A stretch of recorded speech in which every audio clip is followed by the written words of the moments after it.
Yeah, that's her PPE. When I was in hospital after I had Patrick, so it was 48 hours after he was born, the midwife came in and said, we're just giving Patrick his heel prick test. So she explained it to me. She goes, you never get a call back. It's very, very rare that you get a call back. But when we got home, 10 days later, we did get a call back. We just need to run a few more tests. Can you please come to the hospital as soon as possible?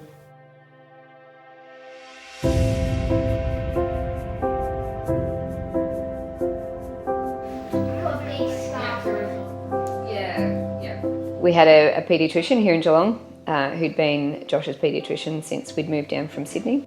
I was on an afternoon shift at the hospital and he rang and said, are you near a computer? I need you to look up this syndrome.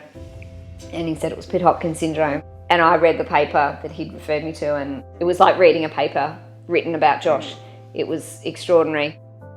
It was a real sense of relief that perhaps after 16 years we would have some answers. And that we would be able to find out what Josh's diagnosis was.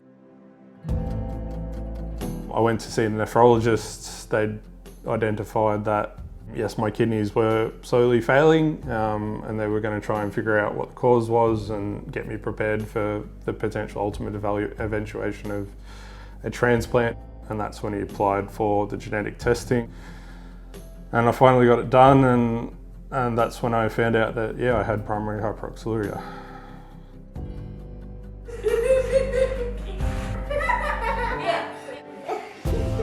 I remember getting the call and being advised that we would need to come in together, which raised alarms, and that we had to bring Noah with us. We were sat down and I had Noah on my lap at the time, and I do remember the main clinician telling us, we have a clinical diagnosis and it's Niemann-Pick type C. And I had no idea what that meant. It was all sort of leading to the point of understanding that it was genetically inherited, that it was incurable, and there was nothing to be done.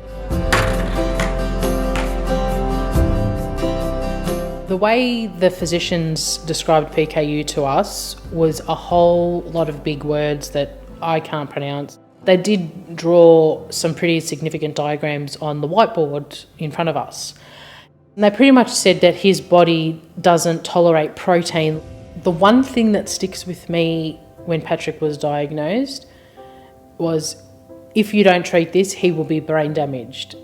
She was very good at trying to break it down, but when you're coping with the bottom line of it's fatal and there's no cure, the other sort of explanations don't really matter in the moment. He was only home for a few days. He would have been about 5.5 weeks old, and we realised he wasn't doing so well. So they decided to keep him at the Children's Hospital for 1 week in their intensive or their special care nursery.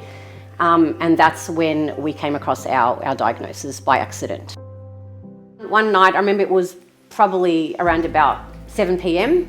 We picked up the file at the medical file, like in the folder that was in, like at the end of his cot or whatever. And we noticed, I noticed actually, there was a sheet, like it looked like a scanned sheet.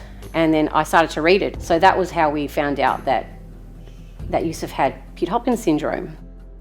So it was 3 weeks that his diagnosis had been left in the file, or, was out there in the world, but that no one had thought to tell us about it. Language when you're receiving a diagnosis is so important. The phrases that I narrowed in on in that room, intentionally or not, some had negative effects, and the go home and make memories was a phrase that stood out to me, that told me that there's nothing you can do as a parent. Your child's about to die. Go home, deal with it, and let me know when the first neurological symptoms happen. That's definitely not how it was said, but as I say, it's, how it's received. So I don't envy the doctors that have to deal with that. I don't know how I would say it. The way we found out was really bad, but we're blessed that we found out on time so we can start all those processes for his therapy on time. I think hope is so important, even when there's seemingly none. I really love it when a doctor says, I don't know, but we'll find out.